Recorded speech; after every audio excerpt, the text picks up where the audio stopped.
Got a 2012 Toyota Camry. I'm going to show you how to put it in maintenance mode.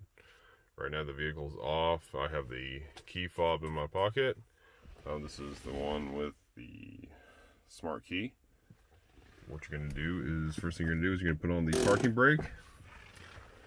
And now we're going to hit the power button twice. We're not going to start the car. I have my foot off the brake. 1, 2. Then we will hit the gas pedal twice, push it down 2 times fully. 1, 2. Okay, then you're going to push the brake, and you're going to put the car in neutral. Then you're going to go back to the gas pedal and hit it twice. 1, 2. And you're going to go to the brake, put it in park, and you're going to hit the gas pedal 2 times. 1, 2, and it should tell you maintenance mode right here on the dash. Now you can go put your foot on the brake and start it.